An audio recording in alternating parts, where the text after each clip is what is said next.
हमें रायन दिखा जाता है एम्पर का छोटा भाई और वो शू मरीन में अपना बिजनेस ट्रिप कंप्लीट करके वापस आने वाला था। और उसने तो अकेडमी में सबका दिल जीत लिया था क्योंकि उसने परफेक्ट स्कोर किया था। लेकिन एक हफ्ते बाद जब वो रॉयल कैपिटल वापस आया तो वो हैरानो परेशान रह गया क्योंकि वहाँ सब लोग बहुत ज़रा काम कर रहे थे और सब लोग बहुत ज़रा क्योटिक थे। वो कहता है यहाँ पे क्या हो गया। तभी उसे कोई पीछे से बुलाकर कहता है, सर रायन आप वापस लौट आए। और जब वो वहाँ पर देखते हैं तो वहाँ पे मिर्ही और सर आइजक थे, हमारी हीरोइन के डैड। तो वो कहता है, ओह सर आइजक आप रॉयल कैपिटल कैसे आ गए। इनको देख के तो लगता था ये दोबारा कभी भी कैपिटल में पाँव नहीं रखेंगे, लेकिन ये यहाँ पे कर क्या रहे हैं। तो मिर्ही कहता है वो असल में बात ये है और उसे सारी कहानी बता देता है।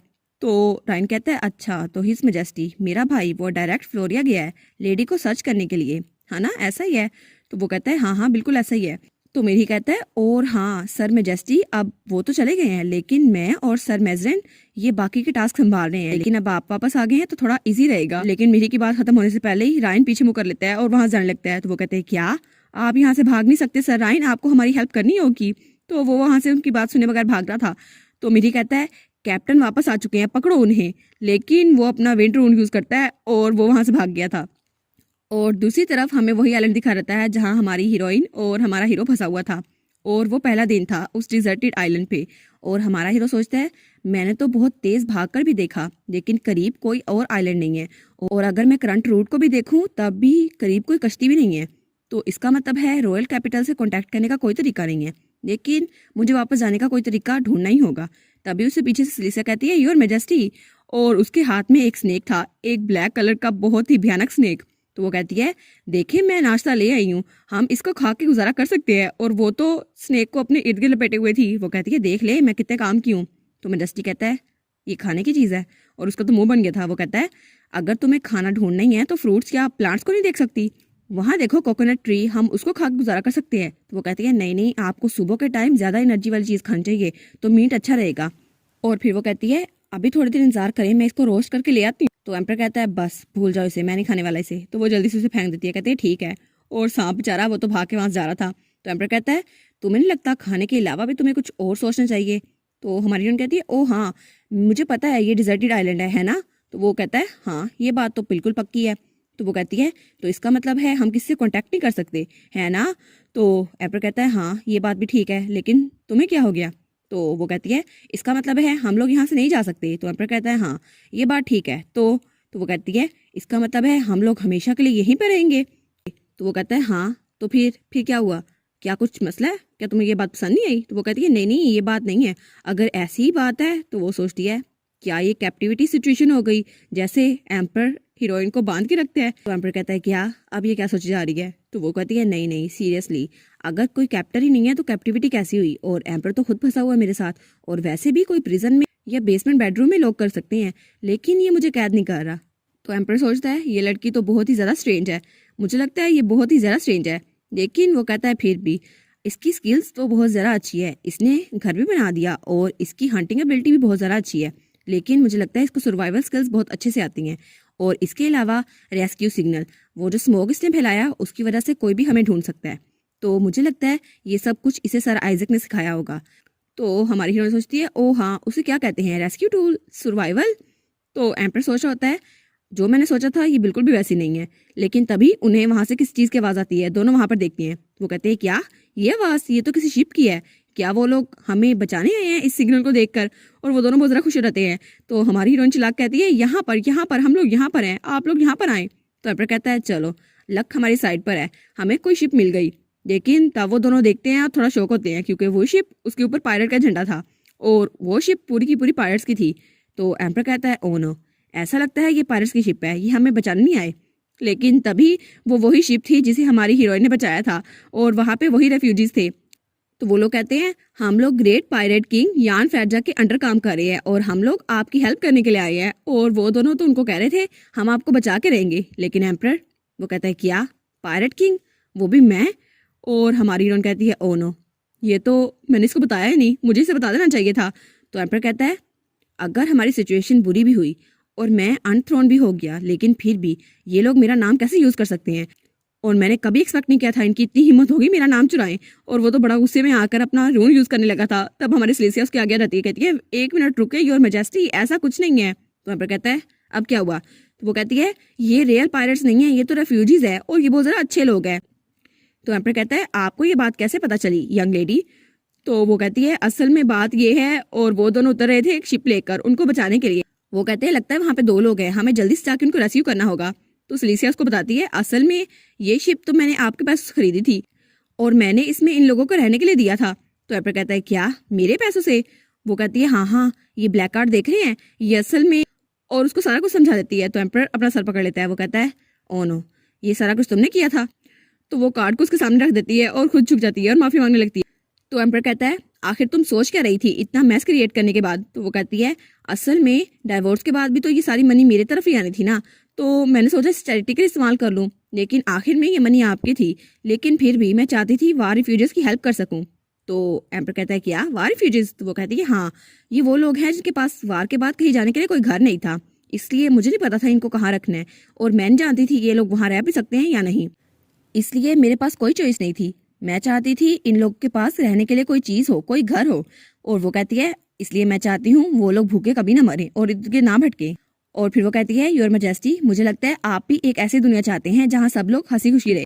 और वो सोचती है काश मैं डेथ पेनल्टी से बच जाऊँ, फिर भी मेरे पास अपने आप को जस्टिफाई करने का तरीका नहीं है, लेकिन मैं आपके पैसे वापस कर दूंगी चाहे कुछ भी हो जाए। तो एम्पर उसको देखता है और कहता है लेट्स सी। और उसे सिलिसिया की पुरानी बातें याद आती है जब वो कहती है हम 10 सालों से इस चीज के लिए लड़ रहे थे, आखिर में हमें उन्हें कैच करना होगा और उन्हें जान से मार देना होगा, ये नॉनसेंस कैसी है? और वो सोचता है वेल ये तो बहुत ज्यादा ट्रबलसम वुमन है, लेकिन कभी कभी ये बिल्कुल वही करती है जो मैं चाहता हूँ। तो वो कहता है ठीक है ये ठीक रहेगा। तो सिलिसिया कहती है क्या ठीक रहेगा? तो तब वो छोटी सी बोट लेकर उनकी तरफ आ रहे थे। वो कहते हैं 1 मिनट रुके हम आ रहे हैं। तो सिलिसिया कहती है वाह बोट तो पहुंचने वाली है, और वो चिल्ला कहती है यहाँ पर 2 लोग हैं। तब एम्पर कहता है साशा माफ करना। तो वो कहती है क्या? तो एम्पर कहता है अब ये मेरी बारी है ना? तो सिलिसिया कहती है क्या किस बारे में? तब वो सिलिसिया को उठा लेता है। तो सिलिसिया कहती है 1 सेकंड रुको, मैंने आपको कब बताया मेरा नाम साशा है? और तब वो उसको लेकर ऊपर से उछल रहा था और बोट वाले वो दोनों भी उनको देख रहे थे। वो कहते हैं क्या ये कैसे कर रहा है? और जो मेन शिप पे थे वो लोग भी उनको देख रहे थे। वो कहते हैं आखिर ये कैसे कर रहा है ये? और एम्पर वो तो अपना विंड रून यूज कर रहा था, और तभी वो सेफली वहां पर लैंड करता है और हमारी हीरोइन को लेकर वहां आता है, और दोनों बड़े क्यूट लग रहे थे। तो तब वो वहां पर लैंड करता है और सब लोग उनको देख रहे थे। तो एम्पर कहता है लेट्स सी, तुम लोग का मतलब है ग्रेट पायरेट यान फैजा? हाँ। तब सब लोग कहते हैं क्या एडवांस विंड मैजिक और ब्लोन इंसान, और इसकी ब्लू आइज हैं, तो क्या मतलब ये एम्पर है? तो एम्पर कहता है तो इसका मतलब है इस पायरेट शिप का कैप्टन मैं हुआ है ना? तो सब लोग कहते हैं हाँ हाँ बिल्कुल आप ही हैं। तो वो लोग कहते हैं ओ, तो पायरेट किंग खुद आसमान से नीचे उतरे हैं और उनके साथ तो हीरो भी है। तो हमारी हीरोइन कहती है क्या हीरो मतलब मैं? तो वो कहते हैं हाँ हाँ पायरेट किंग, हम तो हमेशा आपके साथ रहना चाहते थे, लेकिन हम तो आपके लॉयल फैंस हैं। और वो कहते हैं और पायरेट किंग के साथ तो हमारी हीरो भी है जिसने हमें शिप लेकर दी थी, और तुम लोग वहाँ खड़े क्या कर रहे हो, जाओ जल्दी से वो लेकर आओ। तो एम्पर कहता है क्या वो क्या? लेकिन तभी एम्पर को कैप और कोट दिया जाता है, और एम्पर वो तो तैयार होकर वहाँ बैठा हुआ था और बिल्कुल ही पायरेट किंग लग रहा था। उसके पास पायरेट किंग हैट थी, पायरेट किंग बेल्ट थी, पायरेट किंग कोट था और फुल पायरेट किंग सेट था, और वो तो सच में कोई पायरेट किंग लग रहा था, बड़ा हैंडसम वाला। तो सब लोग उसको देखकर क्लैपिंग करते हैं और उनमें हमारी सिलिसिया भी शामिल थी। तो एम्पर उनकी तरफ देखता है तो वो लोग कहते हैं पायरेट किंग से जैसा एक्सपेक्ट किया था ये वैसा ही है, कितने डिग्निफाइड है ना आप। तो वो स्माइल करता है। तो सिलिसिया कहती है चलो कम से कम इसे पसंद तो आया। तो एम्पर कहता है तुम लोग की परफॉर्मेंस तो बहुत ज़रा अच्छी है, लेकिन तुम लोग को पता भी है अपने किंग को कैसे सर्व करते हैं? तो वो लोग कहते हैं हाँ हाँ बिल्कुल हमें पता है, इंटरटेन करो पायरेट किंग को, सब लोग अभी आओ। और तब उनमें से कोई जगलिंग करने लगता है। वो कहता है मुझे देखिए मैं जगलिंग कर सकता हूँ। दूसरा कहता है मैं देखिए अपने हेड पे बैलेंस कर सकता हूँ प्लेट्स को। तो एम्पर उनको देख हंस रहा था। तभी वहाँ पे एक औरत आती है, एक बूढ़ी औरत। वो कहती है मैं आपकी डेस्टिनी रीच कर सकती हूँ। तो सिलिसिया कहती है सच में आप फॉर्चून टेलर हैं? तो वो कहती है हाँ हाँ, मैं आपके हाथ को देखकर बता सकती हूँ आपकी जिंदगी में क्या चल रहा है। तो वो कहती है हाँ ठीक है मेरा हाथ देखो। तो वो उसका हाथ देखने लगती है। वो कहती है हीरो की लाइफ में एक यहाँ पे तो एक ऐसी लाइन है जिसकी वजह से पता चलेगा आपकी जिंदगी में अचानक कहीं से दौलत आ गई। तो सिलिसिया कहती है ओ दौलत, ये बात तो बिल्कुल सच है, असल में मेरे पास बहुत ज्यादा दौलत है, मेरे पास तो ब्लैक कार्ड है। तो एम्पर कहता है ओ मैं तो ऑलमोस्ट भूल ही गया था, वो कार्ड मुझे अभी वापस दो। तो सिलिसिया मुंह बनाकर उस कार्ड को एम्पर को दे देती है और फिर मुंह लटकाकर दोबारा से उस लेडी के पास चल जाती है। तो वो औरत कहती है लगता है आपके पास तो जल्दी चले गए। तो एम्पर उनको देख रहा था। तब वो उसके हाथ को दोबारा रीड करने हुए कहती है ओह, आपको तो बहुत ज़रा वंडरफुल पार्टनर मिलेगा। तो सिलिसिया कहती है, सच में वंडरफुल पार्टनर मतलब ड्यूक ऑफ द नॉर्थ है ना? तो एम्पर कहता है, क्या ड्यूक ऑफ नॉर्थ मतलब मैं कौन हूँ? वो कहती है, हाँ, असल में आपको जो खुशियाँ मिलेंगी उसके बाद एक बड़ा गहरा लॉस ऑफ शेडो आपके साथ ही रहेगी। लेकिन मुझे लगता है आपकी बहुत ज़्यादा ट्रेजिक फेट है और ऐसा लगता है आप किसी ऐसे के साथ रहने वाली हैं जिसकी ज़िंदगी पहले ही ख़त्म हो चुकी है।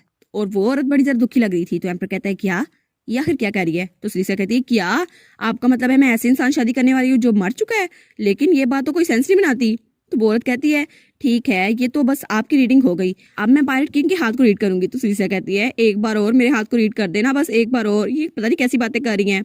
तो वो औरत कहती है, क्या फेट चेंज हो सकती है जब ये पहले से डिसाइड हो? लेकिन हाँ, ये हो सकती है और सारे कनेक्शंस ये ग्रैंड साइकिल के गिर्द चलते हैं और चाहे कुछ भी हो जाए फ्यूचर को चेंज नहीं कर सकते लेकिन उसे बदला जा सकता है। तो सिलिसिया कहती है, क्या ग्रैंड साइकिल? ये तो सुना सुना लगता है। तो एम्पर वहां से उठ के जाने लगता है। वो कहता है, नहीं, मैं कुछ नहीं करवाने वाला, वैसे भी एक सिनिस्टर से मैं क्या करवाऊंगा? तो वो कहती है, क्या सिनिस्टर? आपको मैं ऐसी लगती हूँ योर मैजेस्टी? और वो तो बेहोश होने लगी थी। तो सिलिसिया कहती है, ओ डियर ग्रैंड माँ, आपको क्या हो गया, आप गिरने क्यों लगी हैं? तो अभी एम्पर वहां पे कोई खत लिखता है और उस पर अपने साइन करता है और एक पिजन के पाँव में वो बांध देता है और उस पिजन को वहां से उड़ा देता है। वो कहता है, बस मुझे यही करना था, अब मेरा काम खत्म हो गया, अब बस उनका काम शुरू होने वाला है और मुझे देखना होगा वो लोग इस खत का कितनी जल्दी रिस्पॉन्स करते हैं और आखिर इस सब का बनने क्या वाला है। और इसी के साथ ये वाला पार्ट यहाँ पर ख़त्म। तो आप लोग बताइएगा आपको ये पार्ट कैसा लगा। प्लीज़ लाइक करिएगा, कमेंट करिएगा और शेयर करिएगा। और जो न्यू व्यूवर्स हैं काइंडली वो चैनल को सब्सक्राइब कर दें। और पिछली वीडियोस का लिंक आपकी स्क्रीन पर नज़र आ रहा होगा तो काइंडली उनको भी चेकआउट कर लें। Thank you so much.